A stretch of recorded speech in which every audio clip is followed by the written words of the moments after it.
हे बघा, ही राजकीय केस होती. गेल्या 30 वर्षापूर्वी ही केस रजिस्टर झालेली आहे. त्यावेळेस दिगुळे साहेब राज्यमंत्री होते. माझं आणि दिगुळे साहेबांचं राजकीय वैर होतं आणि त्या वैरत्वापोटी त्यांनी सरकारला सांगून माझ्यावरती केस केलेली होती. त्या केसचा निकाल 30 वर्षानंतर आज पहिल्यांदा लागलेला आहे. मेहरबान न्यायालयाने त्यांचा निकाल सोडवलेला आहे. निकालपत्र हे मोठं आहे, 40 पानाचं आहे. मी अजून वाचलेलं नाही.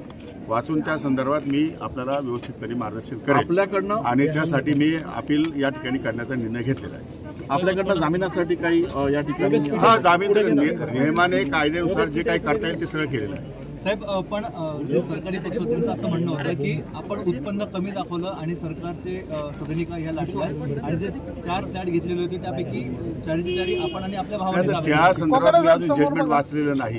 सरकार वकिलांचं काय म्हणणं तेही मला माहिती नाही. मी जजमेंट वाचलेलं नाही आणि ते जजमेंट वाचलं की मी तुम्हाला त्याच्यावरती सविस्तर या ठिकाणी देऊ शकतो. पण आपल्या शिक्षेची जी आता हे सगळं प्रकरण समोर आल्यानंतर आता राजीनाम्याची मागणी देखील लगेच होऊ शकते ना. काय राजीनाम्याची मागणी होऊ शकते, पण त्यासाठी अपिलेट प्रोव्हिजन आहेत. राजकीय दृष्ट्या देशामध्ये अशा प्रकारचे अनेक निकाल झालेले आहेत आणि त्या दृष्टिकोनातून मी अपिलामध्ये जाणार आहे, हायकोर्टामध्ये जाणार आहे.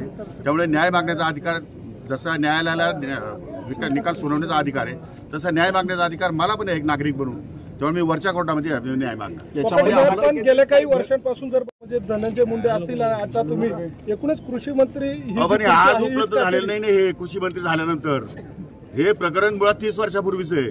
त्यामुळे आज झाले, ज्यावेळेस मी राजकारणात जस्ट प्रवेश केला होता, मी त्यावेळेस आमदार सुद्धा होतो की तुम्हाला माहित नाही. त्यामुळे तो काळ आणि आजच्या काळच्या मध्ये फरक आहे. त्याच्यानंतरच्या काळामध्ये दिगोळ्यांच्या माझे संबंध सलोख्याचे पण निर्माण झाले. पण कायदेशीररित्या एखादी केस रजिस्टर झाल्यानंतर जो काही नियम असतो त्या नियमान्वये ती प्रोसेस होत असते.